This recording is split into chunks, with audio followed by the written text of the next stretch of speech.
Look at those leaves. Do you see them? That pale yellow creeping in bit by bit, while the veins stay green as if they're desperately clinging to their last spark of life. This isn't because you watered them wrong. It's not a pest. This is the moment your plant is losing the ability to feed itself. And if you don't intervene within the next 72 hours, that entire crop will be gone.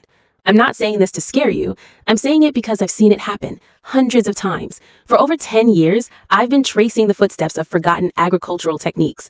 Old records from the 19th century, notebooks of farmers who never once stepped foot in a fertilizer store, methods that the modern industry has absolutely no incentive for you to know. And what I'm about to show you costs almost nothing. In fact, it might be sitting in your garage right now.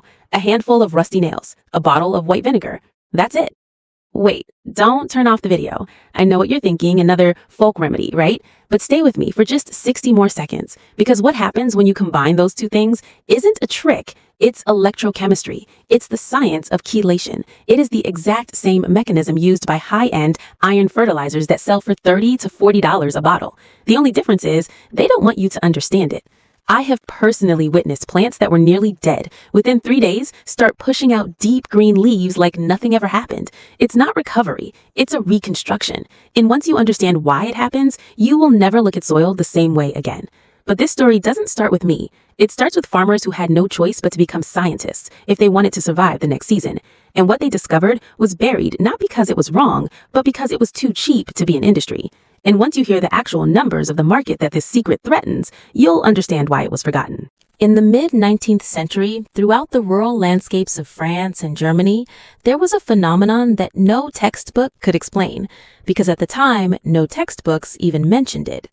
Patches of land near old blacksmith shops where rainwater had filtered through scrap iron, ash, and rusted metal for decades consistently produced crops that were deeper green, stronger, and almost a different species compared to the rest of the soil. There were no microscopes, no laboratories, no experts, only observation and survival. Farmers began doing something remarkably simple. They gathered rusted iron scraps, old nails, and broken tools, then dropped them into containers of sour water, fermented mash, or whatever acidic solution they had on hand. After a few days, they took that darkened liquid and poured it over their failing plants. The results were hauntingly consistent. Yellow leaves turned green, weak plants surged with growth, and harvests that should have failed were saved at the very last minute. They didn't call it iron acetate, they didn't know the word chelation, but they knew one thing: it worked. By the early 1900s, this method had spread through small farming communities, not as a product, no branding, no packaging, just oral tradition. Then everything changed. After World War II, a new wave crashed into agriculture: industrialization. Chemical companies began to see an opportunity. They synthesized chelated forms of iron like EDTA and DTPA in laboratories. They bottled it, labeled it, priced it, and they sold back to the farmers the very thing their grandparents used to make for free. This is where the villain enters the frame. The global fertilizer industry is currently worth over $200 billion a year, $200 billion, and the micronutrient market alone, which includes iron supplements, accounts for tens of billions of that. A multi-billion-dollar market depends entirely on you not understanding a simple chemical reaction.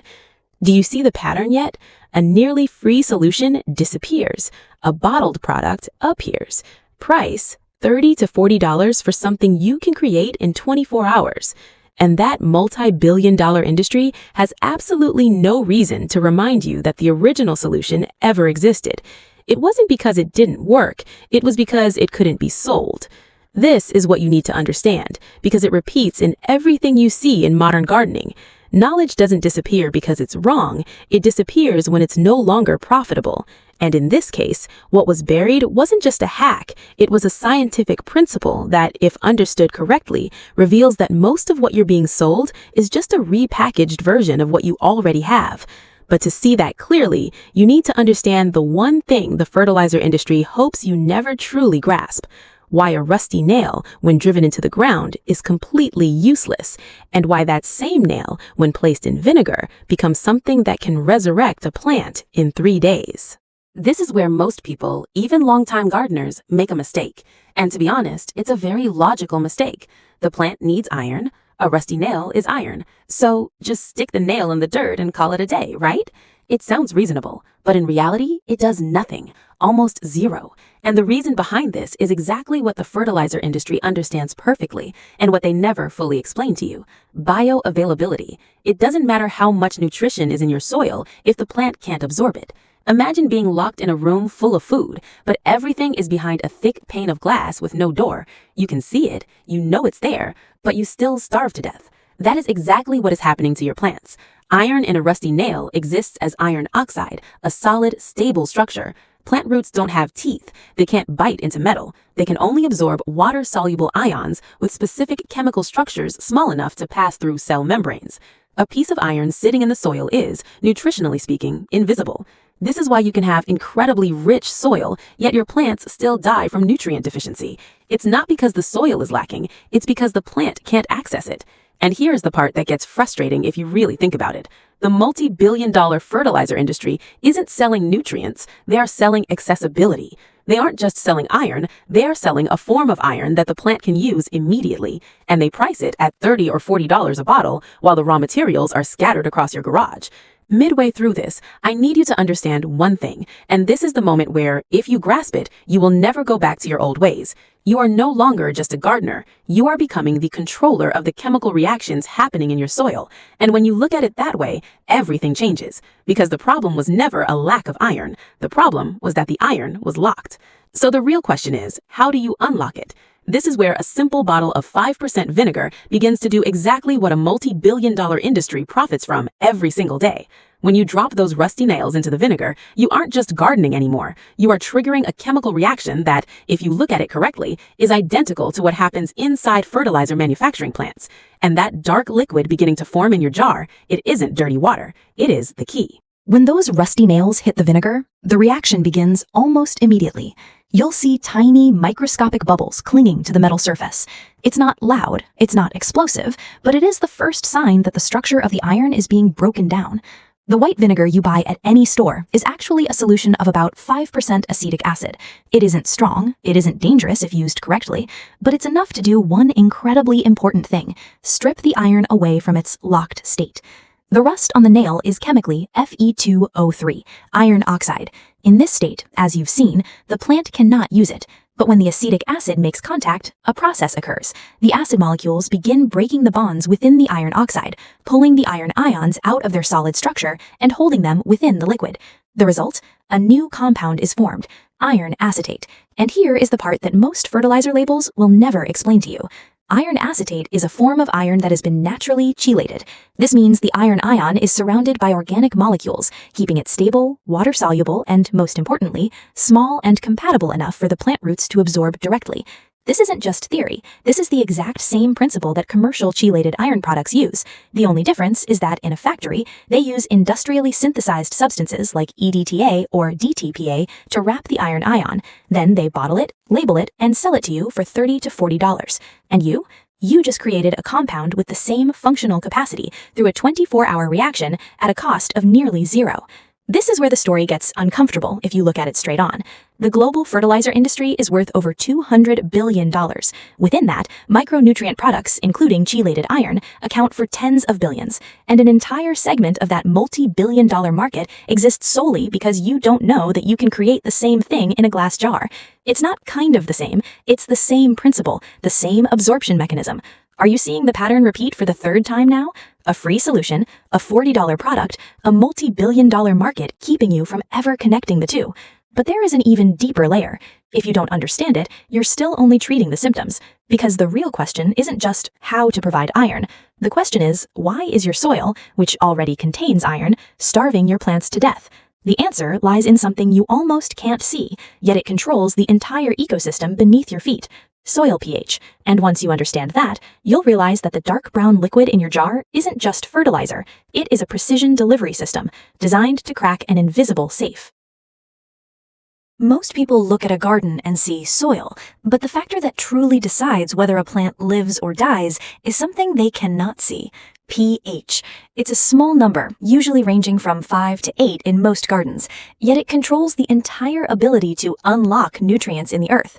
Iron, as I've mentioned, is almost always present in the soil, but when the pH rises above approximately 7, especially in alkaline soils, heavy clay, or areas using hard water, the iron begins to shift into an insoluble oxidized form. It's still there, but it's locked. This phenomenon has a name you might have heard before, but perhaps never truly understood: chlorosis, yellowing due to iron deficiency, and the way it manifests is not random. The youngest leaves at the very top of the plant turn yellow first. Meanwhile, the veins remain green. This isn't just a symptom, it is a signal. Iron is an immobile element within the plant.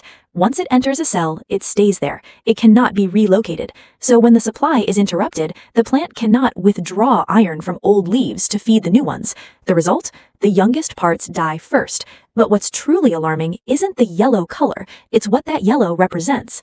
Chlorophyll, the molecule that allows a plant to absorb light and create energy, cannot be synthesized without iron. It's not just difficult to make, it is impossible to form. You are looking at an energy system that has been switched off. Imagine a perfect solar panel with the sun shining directly on it, but the wires were never connected. The energy is there, but it cannot be used. That is your plant right now. And this is why iron acetate is so effective, it almost seems irrational. It performs two tasks simultaneously. The acetate component helps slightly lower the pH right at the root zone, unlocking the immediate environment. The iron component is already in a soluble form, ready to be absorbed instantly. No further conversion is needed, no waiting. Within 72 hours, chlorophyll synthesis restarts in the new tissues, and when you see that green returning, it isn't just recovery, it is a reconstruction at the cellular level. But theory is only valuable if you can replicate it, and this is the moment you turn your kitchen into a laboratory. Start with the ingredients, and this is where you must pay close attention, because a small detail will determine whether you are creating a solution or a second problem. You need actual rusty nails, not new nails, not shiny nails, and absolutely no galvanized nails. The rust must be reddish brown and flake off when lightly rubbed. That is the sign of iron oxide, the raw material you need. Use about 15 to 20 medium-sized nails for a 1-liter glass jar. Pour in 5% white vinegar until they are completely submerged. Do not use apple cider vinegar. Do not use high-concentration industrial vinegar. 5% is the perfect balance between reaction speed and the safety of the final solution. Within the first 10 to 15 minutes, you will see air bubbles appearing. That is the reaction starting. After about 2 hours, the color of the solution will turn to amber gold. After 12 hours, deep brown. And after 24 hours, nearly black, with sediment settling at the bottom. That is when the solution reaches its concentrated state. Do not shake it, do not stir it, let the reaction occur naturally. What you are witnessing is a complete electrochemical reaction taking place inside a glass jar. But this is where many people ruin everything. They use this solution directly. Wrong. In its concentrated form, the acidity is too high. It can damage the roots and throw the soil balance off in the opposite direction. You must dilute it, and this ratio is not a guess. 2 tablespoons of the concentrated solution for 1 gallon of water, approximately 3.8 liters. The final solution should have the color of pale tea. If it is still dark, add more water. This is not the time to be heavy-handed. This is the time to be precise. How you use this solution is just as important as how you create it. Water it directly into the base of the plant. Do not spray it on the leaves. Do not broadcast it haphazardly. You are aiming for the root zone, the place where everything begins. 1 gallon of the diluted solution is enough for about 4 to 6 medium-sized plants. The best time is early morning or late afternoon. Avoid midday, when high temperatures will evaporate the solution before it even has a chance to soak down to the roots. Day 1, you won't see anything. Day 2, if you look closely at the new growth, you'll notice a very subtle shift, a hint of green starting to return to the leaf edges. Day 3, the difference becomes undeniable. The new leaves are deeper green, stronger. It's as if the plant just woke up. This is the moment most people realize they've been misidentifying the problem all along. Repeat this every 5 to 7 days for 3 weeks, then scale back to once a month for maintenance. Now let's talk about the numbers no one wants you to compare. A commercial bottle of chelated iron, $30 to $40. The solution you just made, nearly $0. The same principle, the same goal. One is sold, the other is forgotten, and that multi-billion-dollar industry exists in the space between those two facts. But before you start thinking this is the perfect solution, you need to hear this next part, because every powerful tool has its limits.